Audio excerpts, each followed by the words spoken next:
Hi, everyone. My name is Ava, and I'm here to share my story with you.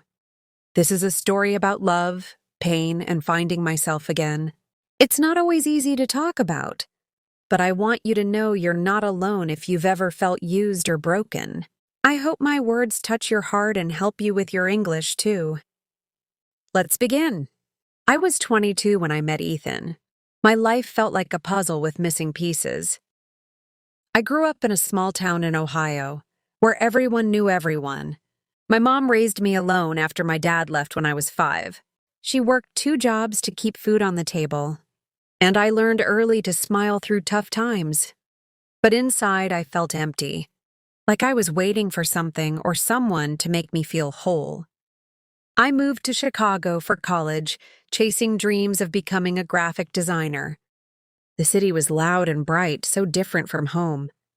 I loved it, but I also felt lost in the crowd. My friends, Mia and Sophia, were my anchors.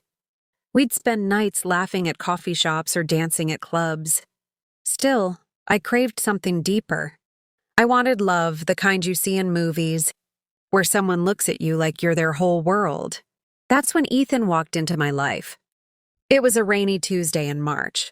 I was at a bookstore, searching for a book on design. My hair was wet and my sneakers squeaked on the floor. I reached for a book and my hand bumped into his. "Sorry," I mumbled, looking up. His eyes were green, like a forest after rain, and he smiled. "No worries," he said.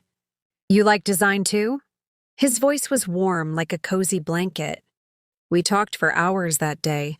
Ethan was 25, a musician who played guitar in a local band. He had messy brown hair and a laugh that made my heart skip. He told me about his dreams of making it big, of writing songs that touched people's souls. I told him about my art, how I poured my feelings into every sketch. It felt like we were 2 puzzle pieces clicking together. Soon we were inseparable. Ethan called me Sunshine because he said I lit up his world. He'd show up at my apartment with coffee or leave notes on my sketchbook. "You're gonna change the world, Ava," he'd say. I believed him. For the first time, I felt seen. I fell hard, dreaming of a future with him. Maybe a house, kids, a life filled with music and art. But there were signs I ignored. Ethan was charming, but he could be distant. Some nights he'd vanish, saying he was working on music. I'd wait by my phone, heart racing, wondering if I'd done something wrong. When he came back, he'd hug me tight and say, "I'm sorry, Sunshine." I just get lost in my head. I forgave him every time. I thought love meant giving someone all of you, even when it hurt. One night, we sat on my couch watching stars through the window. "Ava," he said, his voice soft, "you're my muse. My songs are better because of you." My heart swelled. I didn't know then that being his muse would cost me so much. I was too busy falling, too blind to see the cracks in his promises. As months passed, Ethan's band got bigger. They played at bars, then clubs. I was proud, but I started feeling like a shadow. He'd talk about his dreams, but mine faded into the background. I'd stay up late working on my art while he partied with his bandmates. "You're so talented," he'd say, but he never asked to see my work anymore. I told myself it was okay. Love meant sacrifice, right? Then came the first twist. One night I went to his show. He was on stage singing a song I'd never heard. The words were about a girl with golden hair and a heart that burns. I smiled, thinking it was about me. After the show, a girl with blonde hair hugged him. "Great song, Ethan," she said. He laughed, his arm around her. My stomach dropped. "Who was she?" I asked him later, my voice shaking. "Just a fan," he said, kissing my forehead. "You're my girl, Ava." I wanted to believe him, but doubt crept in. I started noticing things. Texts he hid, late nights he couldn't explain. My heart ached, but I stayed. I thought if I loved him harder, he'd choose me. I didn't know I was already losing myself. By our first anniversary, I was a different Ava. I stopped sketching as much. My grades slipped. Mia and Sophia begged me to open my eyes. "He's using you," Mia said one night. "You're always there for him, but where is he when you need him?" I got defensive. "You don't get it," I snapped. "He loves me." But deep down, I wasn't sure.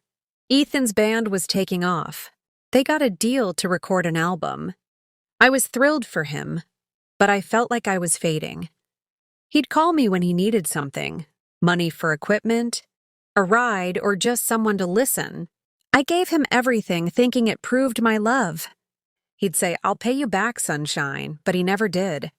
Not with money, not with time, not with truth. One day I found a lipstick in his car. It wasn't mine. My heart raced as I held it, a cheap red shade I'd never wear. "It's my sister's," he said when I asked. He didn't have a sister. I stood there, frozen, as he spun more lies. "You're overthinking, Ava. I'm stressed with the band. Don't make this harder." I cried myself to sleep that night, clutching my pillow, wondering why I wasn't enough. The lies piled up. He'd cancel plans last minute. He'd get angry when I asked questions. "Why don't you trust me?" he'd yell. I'd apologize, hating myself for doubting him. I stopped telling Mia and Sophia the truth. I was ashamed. I didn't want them to see how small I'd become. Then came the night that broke me. It was July, hot and sticky. Ethan's band played a big show downtown. I went to support him, wearing a dress I thought he'd love. The crowd cheered as he sang, his voice like magic. But after the show, I saw him with her, the blonde from before. They were in a corner laughing, his hand on her waist. I felt like I couldn't breathe. I confronted him outside. "Who is she, Ethan?" I cried. He rolled his eyes. "You're being dramatic, Ava. She's nobody." But I saw her lipstick on his collar. I saw the way he looked at her. "I'm done," I said, my voice shaking. I walked away, tears blurring the city lights. He didn't chase me. I went home and sobbed. My apartment felt empty, like my heart. I looked at my sketchbook, covered in dust. I opened it and saw a drawing I'd made of us, Ethan smiling, me in his arms. I tore it up, pieces falling like snow. I felt used, like I was just a prop in his story, not the girl he loved. The next day he called. "I'm sorry, sunshine," he said. "I messed up. I need you." His voice cracked, and I wanted to believe him. I almost ran back, but something inside me snapped. I hung up, my hands shaking. I knew if I went back, I'd lose myself forever. I spent weeks in a fog. I barely ate. I couldn't sleep. Mia and Sophia stayed by my side, bringing me food, holding me when I cried. "You're stronger than you know," Sophia said. I didn't believe her. I felt like a ghost, haunted by Ethan's lies. But slowly, I started to see the truth. He didn't love me. He used me, my heart, my time, my trust. I decided to fight back, not with anger, but with healing. I picked up my sketchbook again. My first drawing was shaky, just lines and tears, but it felt like a step. I started therapy too. My therapist, Dr. Lauren, helped me see how I'd given Ethan my power. "You're not broken, Ava," she said. "You're just hurt. And hurt can heal." Healing wasn't easy. Some days I felt like I was climbing a mountain with no end. I'd wake up crying, dreaming of Ethan's smile. I'd see his band's posters around Chicago, his face staring at me. It hurt like a knife. I wanted to hate him, but I couldn't. I hated myself for staying so long.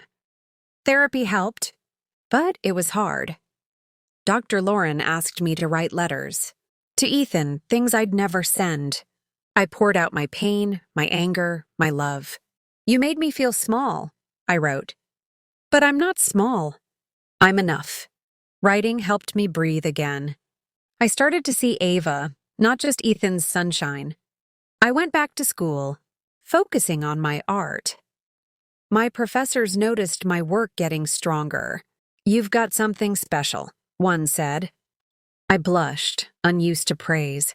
I started sharing my art online, nervous but excited. People liked it. Strangers left comments like, "This speaks to me." It felt like I was finding my voice. But the dark days still came. One night I saw Ethan's band on Instagram.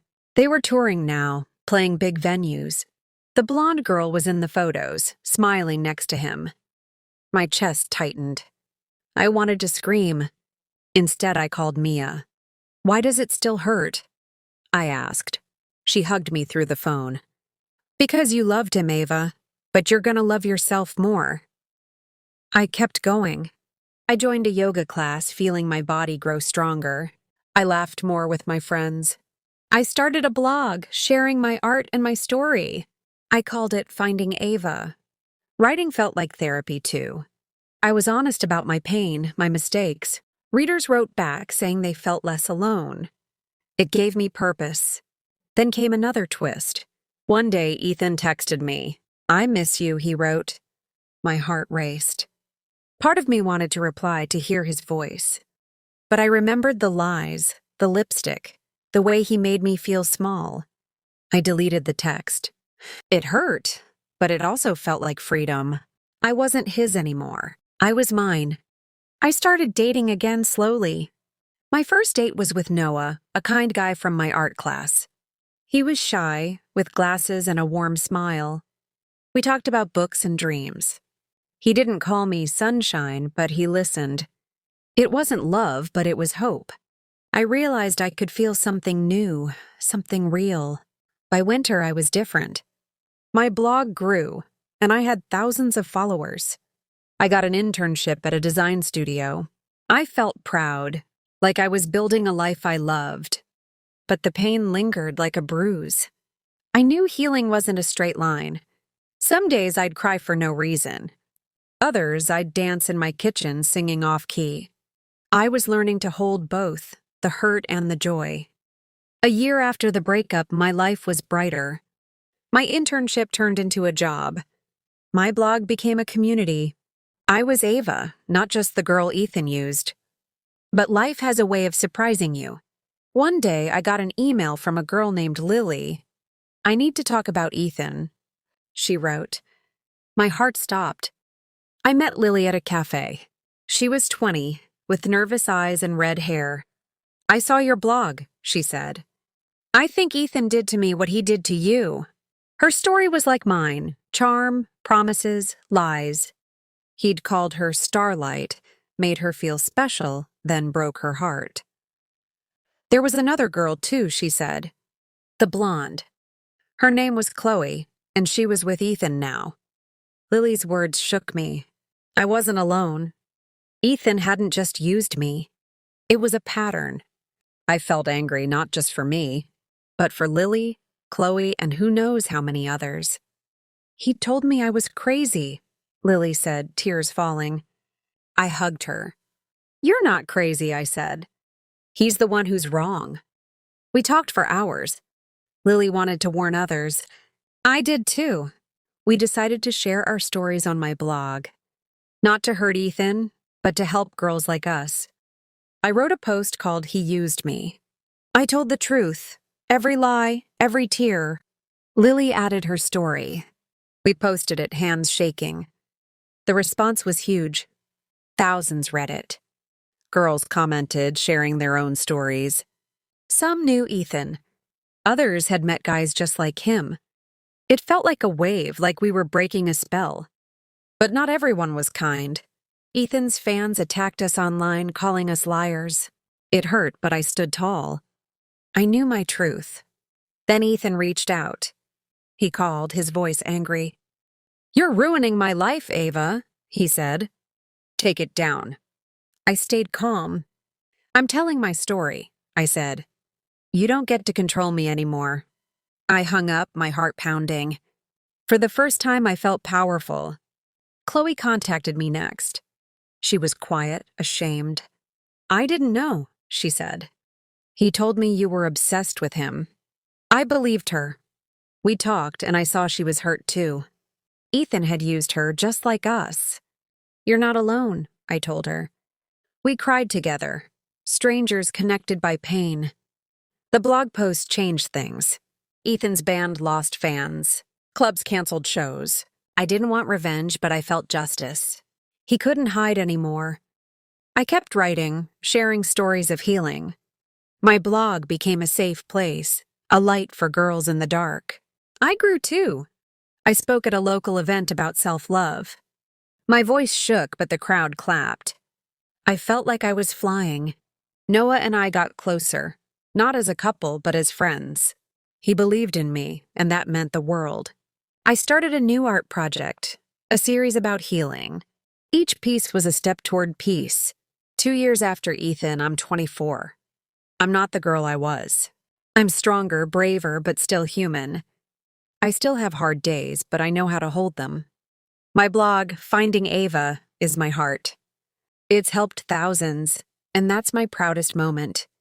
I'm a designer now, creating art that matters. I'm enough just as I am. Lily and I are friends. We talk often, laughing about life. Chloe moved away, but we stay in touch. She's healing too.